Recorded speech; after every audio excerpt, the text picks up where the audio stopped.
Buenos días, participantes. En esta cápsula del PAC, hoy vamos a ver en relación a todas las leyes que nos van a permitir proveer de los mejores servicios a los estudiantes que se encuentran en la enseñanza media y que hayan experimentado un primer episodio de psicosis.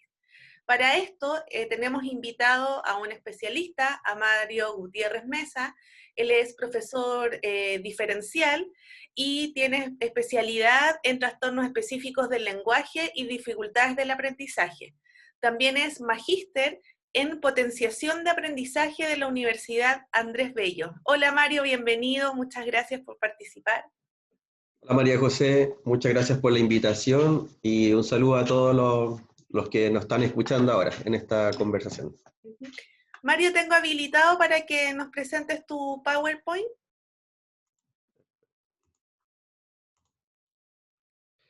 Bueno, he preparado esta presentación para dar las orientaciones básicas de lo que significan los decretos hoy vigentes de educación, que permiten dar un sustento a todo lo que es el trabajo y el apoyo a los profesionales de apoyo comunitario, ¿ya?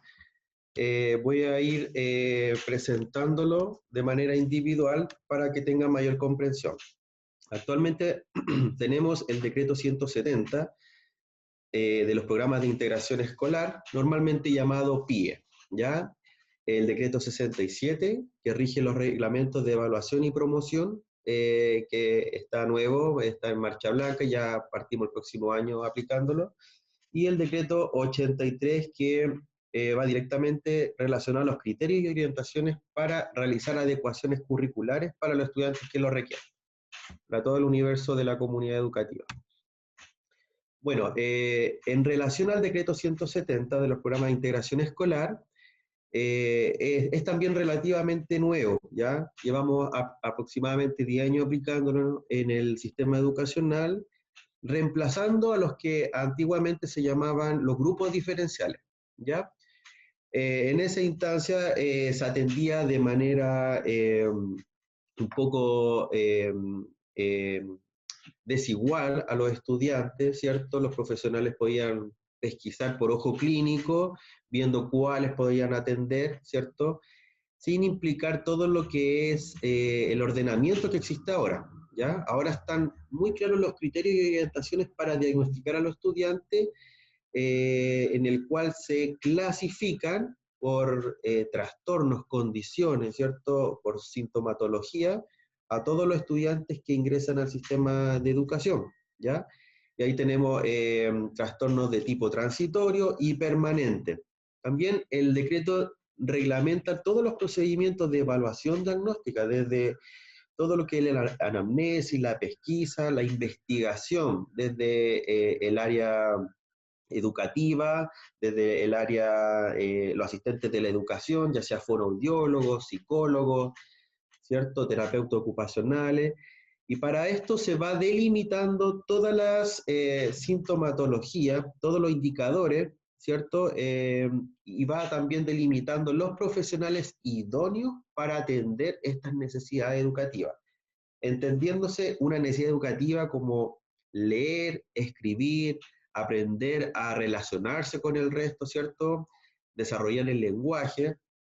Cuando el currículum nacional no puede satisfacer estas necesidades educativas de sus estudiantes, entonces aparece la necesidad educativa de tipo especial, ¿cierto? Y existen a través de este decreto la entrega de recursos materiales, recursos humanos, metodología didáctica, materiales, ya sea concreto o elaborado especialmente para los estudiantes que lo necesiten, ¿ya? Hablando como de una subvención especial, aparte de la que se entrega a nivel nacional, una subvención especial diferenciada para todos estos elementos ya mencionados, ¿cierto? También se mencionan los profesionales, cuándo van a atender a los estudiantes, de qué forma, a través de qué objetivo, ¿cierto?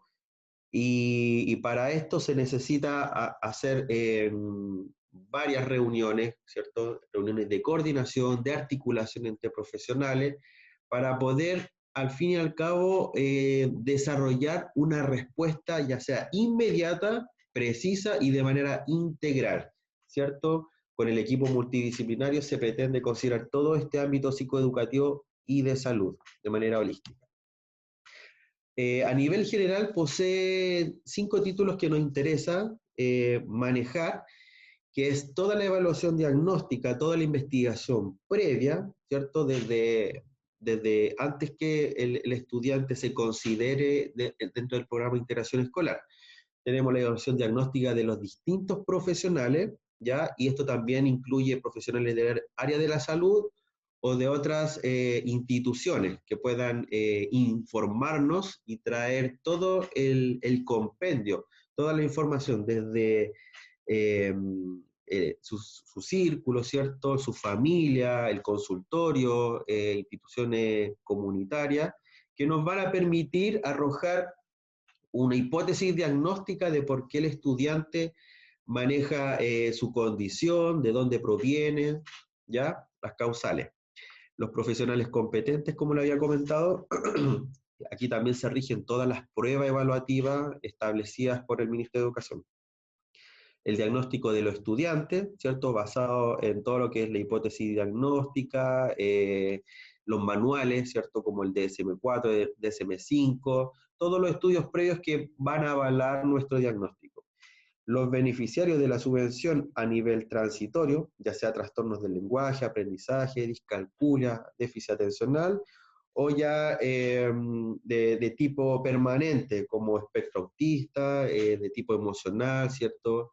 Déficit intelectual, ya sea moderado, profundo, severo, multidéficit también, auditivo, visual, ¿ya? Aquí en este título lo vemos. En lo que es relación al decreto 67, ¿cierto? Tiene que ver con las normas mínimas nacionales sobre la evaluación, calificación y promoción de los estudiantes de la educación regular, ¿ya? En este caso se le da un sentido y un enfoque evaluativo. A los estudiantes que en este caso presentan crisis, ¿cierto? Crisis de estado psicótico, se puede influenciar todo lo que viene recabado, ¿cierto? Desde el área de salud para darle un sustento a la evaluación. Lo voy a comentar posteriormente con un caso, pero principalmente tiene que ver con obtener todas las oportunidades que tienen los profesionales, los profesores, los asistentes de la educación y todas las evidencias que se puedan extraer de su participación y permanencia dentro del sistema escolar, ya sea en clase, en el patio, participando con otros estudiantes, ¿ya?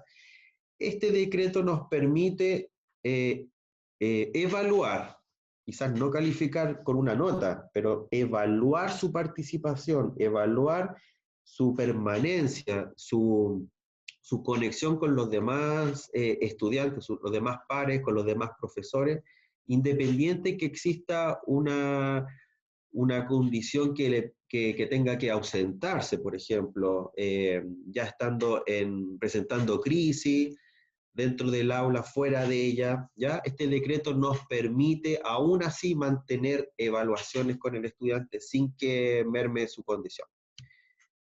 ¿Ya? Y el decreto 83, principalmente en este tiempo, también es un poco nuevo, no tiene más de 4 o 5 años, donde se está capacitando aún a toda la comunidad educativa, y hablemos de equipos directivos, jefes de UTP, profesores de aula, asistentes de la educación, hasta auxiliares.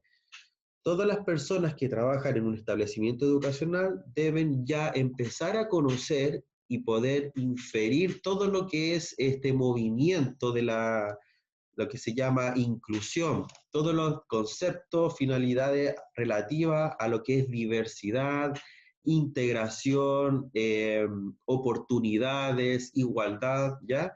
Entonces, es un trabajo que se ha estado realizando hace mucho tiempo y también hacemos parte de la comunidad.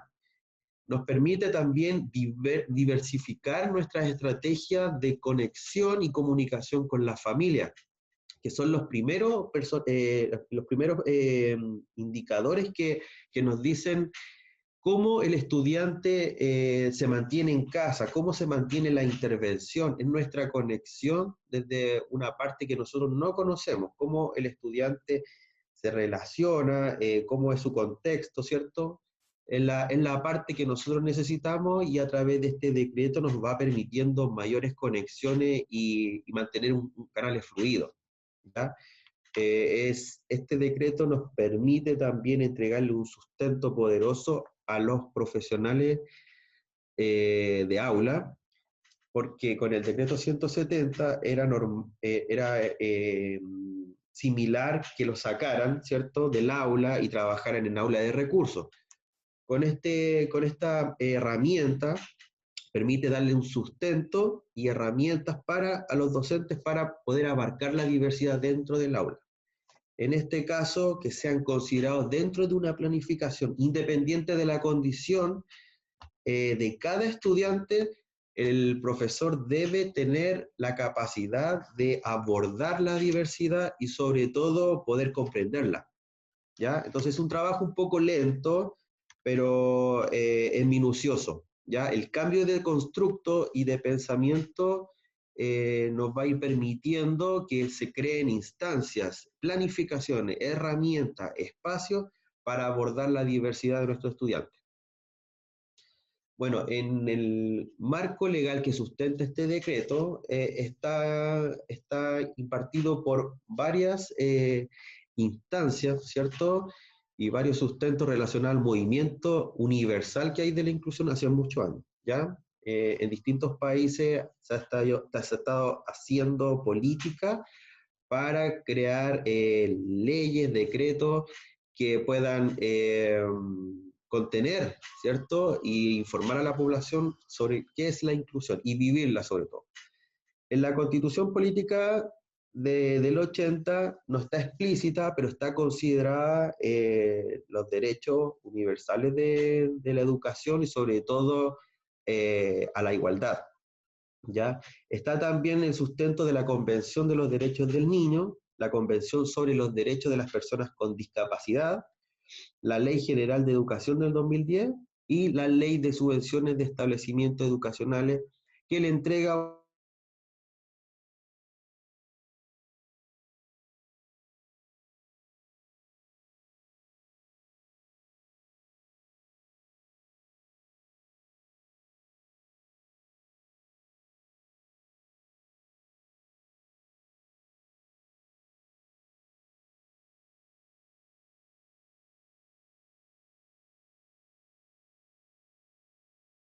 llevan a la toma de decisiones para desarrollar adecuaciones curriculares, entendiéndose las adecuaciones curriculares como igualdad de oportunidades, ¿ya?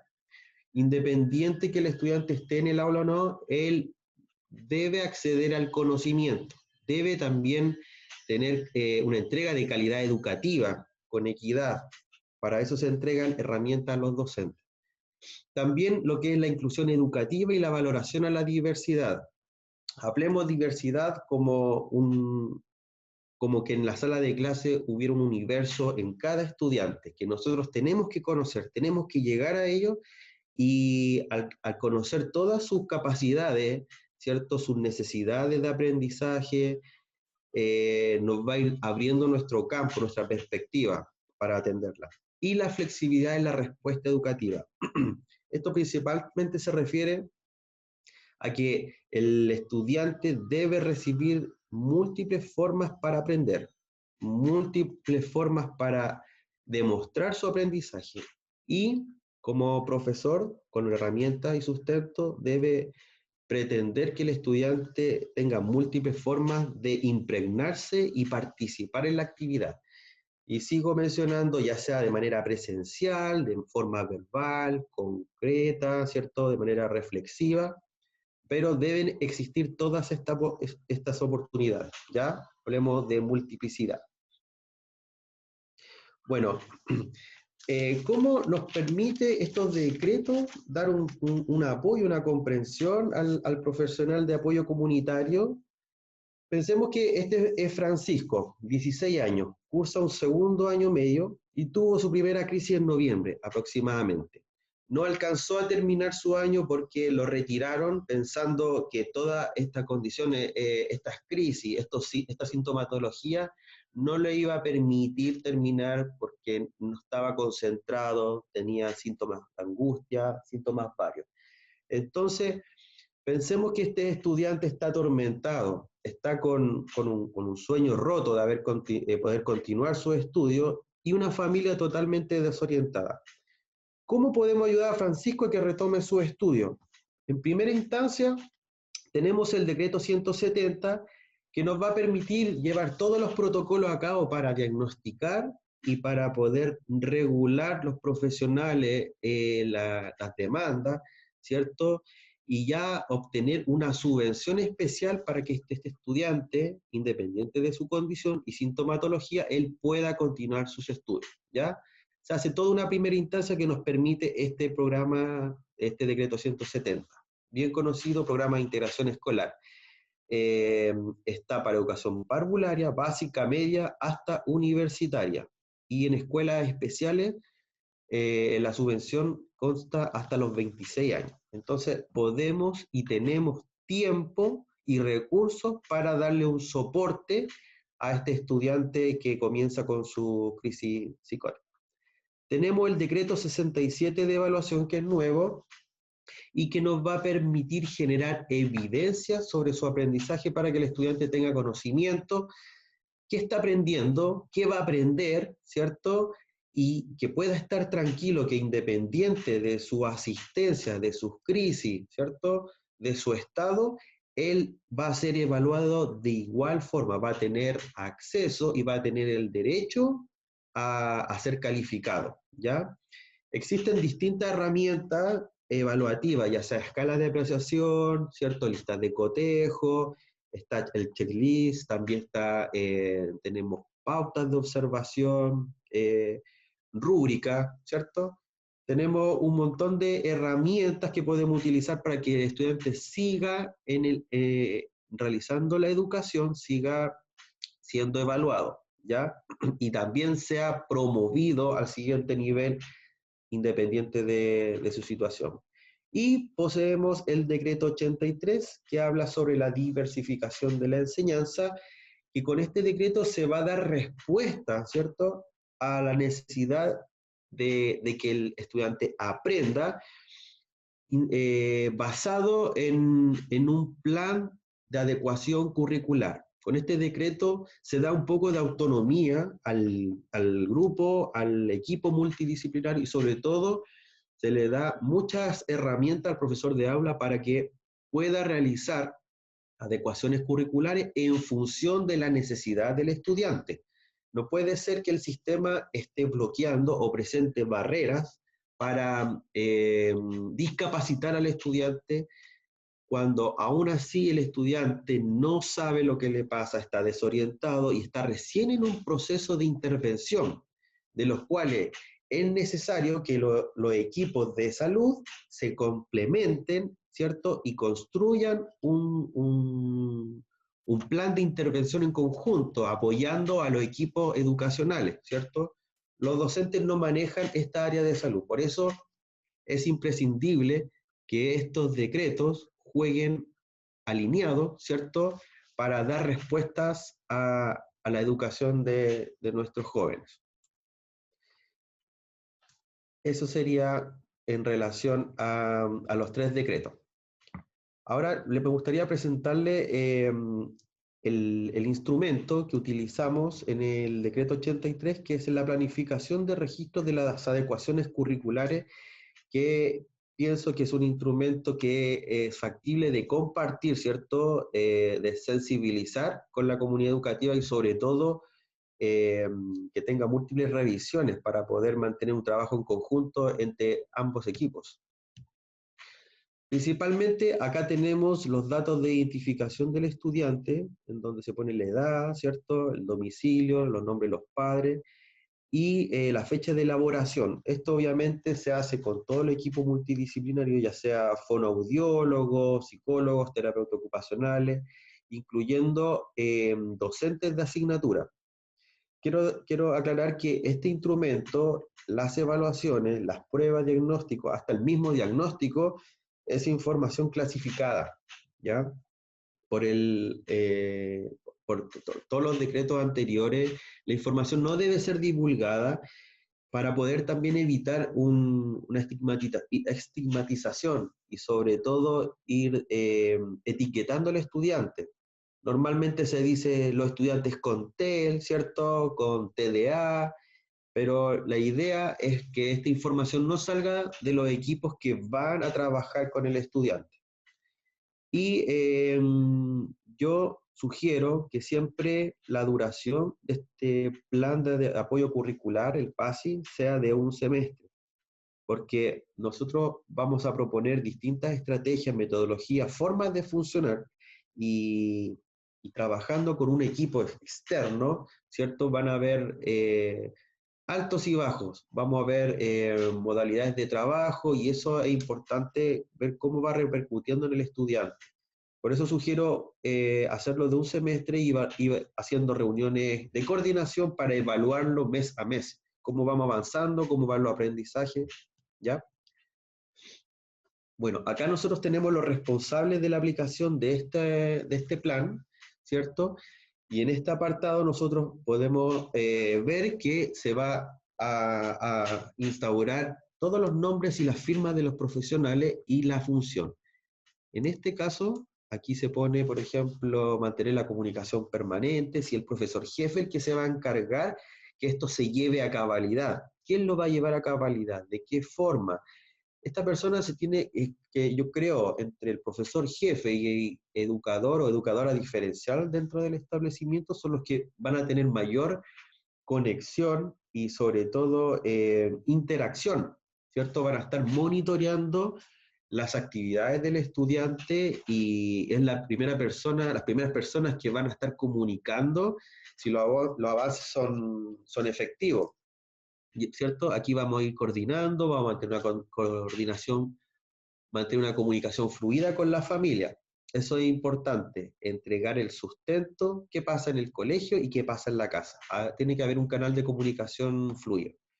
Los profesores de asignatura también tienen que apoyar este plan. ¿De qué forma? Informando cómo trabaja el estudiante por ejemplo, en el grupo de informática, el profesor de educación física, quizá posee más crisis cuando hace mayor ejercicio físico, o quizás cuando tiene mayores instancias de estrés, ¿cierto? El estrés en cierta asignatura. Pensemos, por ejemplo, matemática o quizás poder almacenar mayor información, recuerdos como en historia, realidad nacional, ciencias sociales, ¿cierto? Esa información es importante transmitirla, ¿ya? Y aquí se van poniendo también las funciones, los roles, compromiso, ¿cierto? ¿Qué aspectos relacionados a lo pedagógico vamos a tener mayor inferencia? ¿Cuáles son las adecuaciones curriculares que se van a realizar en cada asignatura? Y así. Aquí también en este apartado ponemos todos los profesionales asistentes de la educación que trabajen con el estudiante, ya sea, como lo habían mencionado, el psicólogo, el fonoaudiólogo, los asistentes, los técnicos, ¿cierto? Toda la comunidad que va a estar inserta en en este proyecto, ¿ya? Las funciones se deben definir claramente para que todo este equipo de trabajo, externo e interno al establecimiento, sepa los roles que hace cada uno y tenga claridad. Bueno, en la siguiente instancia está el recurso y modalidades de apoyo. Aquí nosotros tenemos toda la área profesional encargada de brindar los recursos y de qué forma, el tiempo, dedicación, si el psicólogo lo va a sacar 45 minutos o quizás lo va a sacar 2 sesiones en la semana, en qué horario, cantidad de horas de apoyo, ¿cierto? Aquí nosotros podemos delimitar el tipo de apoyo, si es frecuente, intermitente, si va a estar siempre un profesional de apoyo quizá en el primer mes, toda la semana, quién va a ser, externo, interno, ¿ya?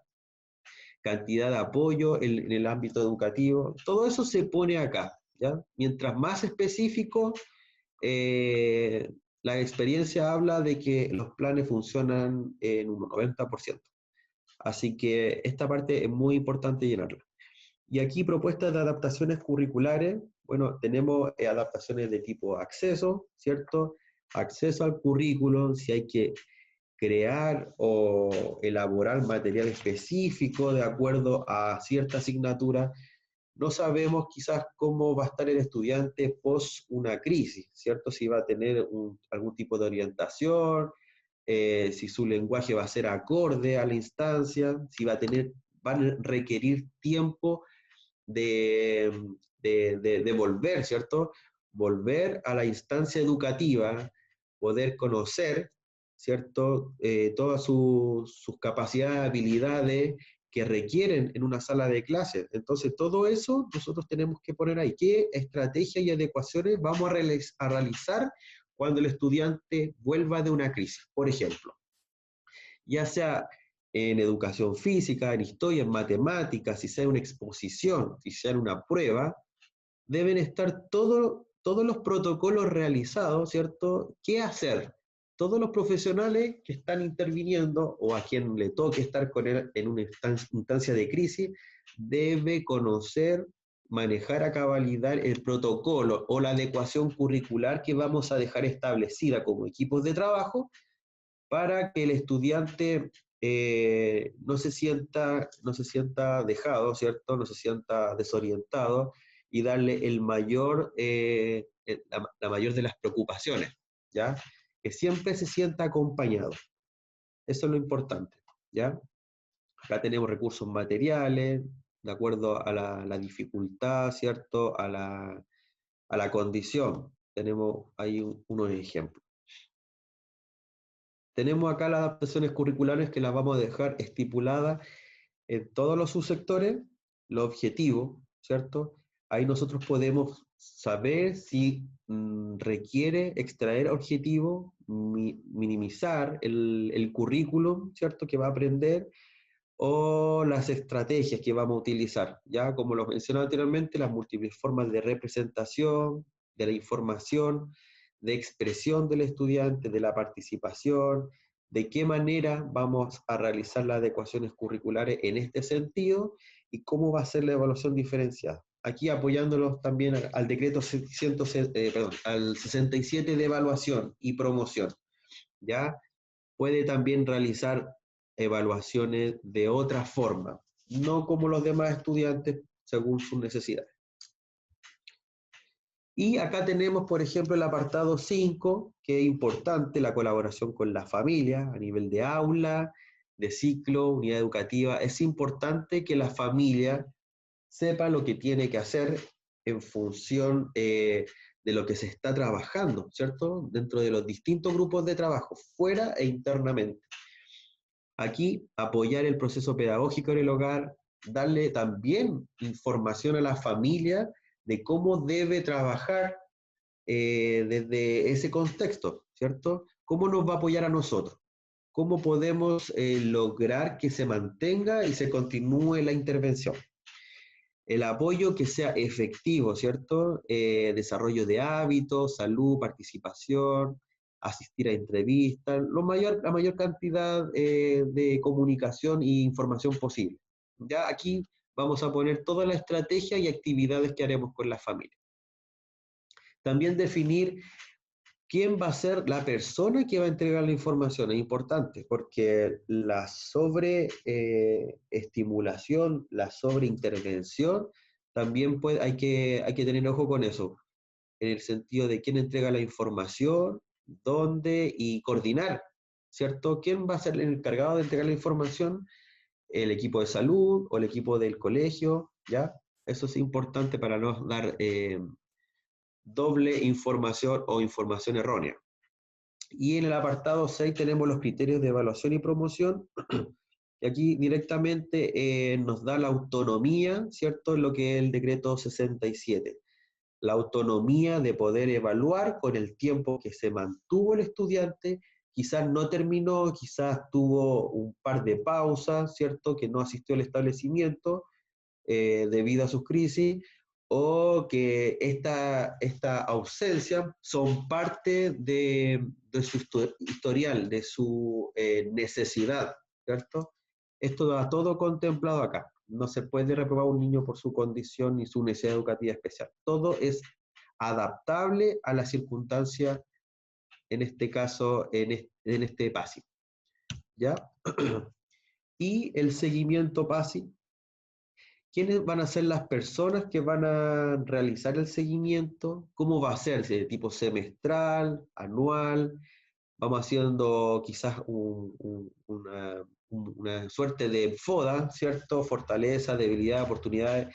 Vamos viendo si nuestra estrategia para el semestre es efectiva, si está resultando, ¿cierto? Si quizás el estudiante requiere mayor apoyo, cambiar quizás la frecuencia de intermitencia a mantenerla estable en el establecimiento, mientras con la medicamentación del estudiante se obtiene ya un nivel quizás de regularidad en lo que son sus crisis, ¿cierto? Es como todo un proceso nuevo, entonces quizás en este apresto, en este iniciar de su intervención, él va a requerir mayor apoyo, ¿cierto? Que se mantenga en el establecimiento o haya más personas estando pendientes de su condición. Ya la revisión de las estrategias de intervención, ¿cómo vamos? ¿Cómo está el trabajo colaborativo? ¿Se están potenciando los equipos? ¿Hay barreras que se están creando? Todo eso tenemos que analizarlo en este proceso y dejarlo estipulado. La idea es que al menos una vez al mes los equipos se interactúen, ¿cierto? Y vayan viendo las ventajas y desventajas de este proceso. No olvidar que el foco principal es el estudiante. Él se siente cómodo con esta intervención, los profesionales de la educación se sienten contribuidos con el equipo, entonces todo eso tenemos que ver, lo estamos haciendo retroalimentaciones constantes, ¿ya? Creo que es una instancia para nutrirnos mutuamente y claro, nosotros no conocemos el ámbito de la salud, entonces encuentro muy necesario que los equipos se contribuyan y se comuniquen constantemente. Estamos hablando de jerga, estamos hablando de conceptos, estamos hablando de programas, de movimientos, de situaciones que en ambos contextos no conocemos, pero esta es una instancia, es una oportunidad, no lo puedo ver de otra forma, que es una oportunidad de crecimiento profesional, ¿ya? Pienso que este instrumento nos va a permitir conocer mucho de ambos bloques, ¿ya? Bueno, Muchas eso es gracias. en relación al instrumento y a los decretos. Muchas gracias, Mario. Y en virtud del tiempo, entonces, como haciendo resumen, estas leyes que tú nos señalaste nos va a permitir entonces desde el marco legal poder generar todas las estrategias con este grupo que por lo general están insertos en los colegios y que de manera complementaria nosotros entonces podemos aportar a través de este instrumento que tú explicaste muy bien, que es el PASI, y entonces de esa manera potenciar ambos equipos, como tú bien dices, ambos sectores en pro del estudiante para que no vea su vida truncada por una situación de un primer episodio, sino que dar todas las adecuaciones para que tenga su vida, mantenga ojalá su grupo educativo, sus compañeros, porque esas son otras también de las pérdidas que hace difícil también que los estudiantes de alguna manera sientan de que su vida no se les acabó. Es una situación bastante compleja, pero eso no quita que podamos establecer todos estos recursos para que sigan adelante con sus proyectos. Una última pregunta, Mario, y en virtud del tiempo. Entonces, ningún director pudiera, ¿cómo se llama?, expulsar, ningún director se pudiera negar a la posibilidad de que un estudiante se reinserte después de una crisis o quiera cambiar de establecimiento. O sea, con estas leyes nos asegura entonces la continuidad de la educación. Exacto. Tenemos de soporte también la ley de inclusión escolar, Uh -huh. ¿ya? La ley 20.845. y ahí está estipulado claramente todo lo que es la diversidad, la flexibilidad, la integración e inclusión, y todo lo que es el acceso equitativo, inclusivo y sin discriminación arbitraria. Perfecto. Ningún director puede pretender que no puede abordar las necesidades de un estudiante porque tenemos la ley de inclusión escolar. No se puede discriminar a ningún estudiante por su condición. Así que, basado en los otros decretos, podemos hacer un plan de intervención, ¿cierto? Ajustado a las necesidades de los estudiantes y nos protege la ley de inclusión antidiscriminación. Ok. Así que no tendría problemas con eso. Listo. Muchas gracias, Mario, de verdad. Estaremos en contacto. Muchas gracias. Gracias a todos. Hasta luego.